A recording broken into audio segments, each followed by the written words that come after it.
po ang inyong name, age, and taga saan po kayo? Yes.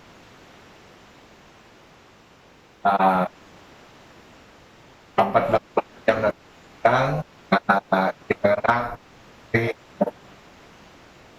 barangay Tete. Ano po ang dahilan bakit po kayo naparito ngayon? Sir, ano po condition nyo before kayo nagpunta? Ako po ay makikita tayo ng Brooklyn dahil ay nasa stroke noong 2014. Noong 2015 po ay nagkaroon po ng spine na kung saan ay nagtulot sa akin ng nagtinakay na hanggang sa ng pinagkakitan. Napakarami ko nang nakikita pero hindi na. Speaking of pagpapagaling, ano pong klaseng treatment po ang ginawa sa inyo ni Dr. Denver? So ngayon po, ako po ay nagkaroon po ng pagmarami bagay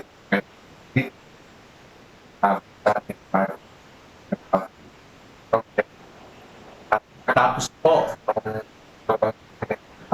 ako para Yan. Speaking of ginawa, i-rate po ninyo kung ano po yung 1 to 10. Gaano po kasama yung pakiramdam nyo bago kayo nagpa-konsulta kay Doc? So ako po nung nagpalit ko ay normal lang as a nice road na kahit ang makamay at tapos ay lalaki na mabagal dahil pero nung pagpalit ko at ay nagkalaw ng saan Oo.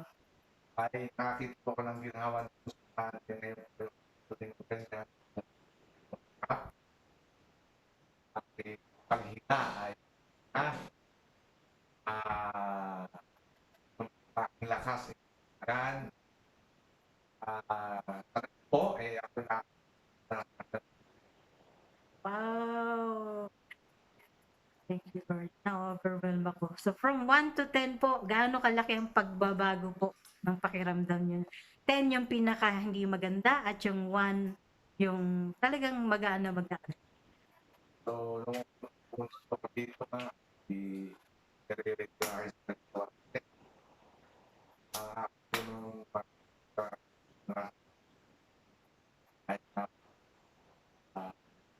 lahat ng bagay na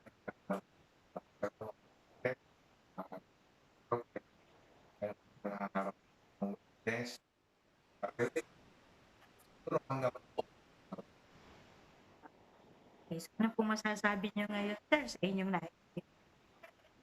ako po ay hindi ko sinasabi ito dahil gusto ko sabihin na galing or galing kasi kanya-kanya naman po yan ng choice sa buhay kung saan tayo galing. Pero sa akin, ay masasabi ko po na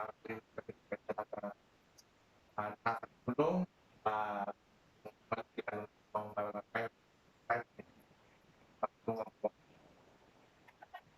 Maraming salamat po, sir. Ingat po kayo palagi sa susunod na pagkikita. Salamat din po. Okay.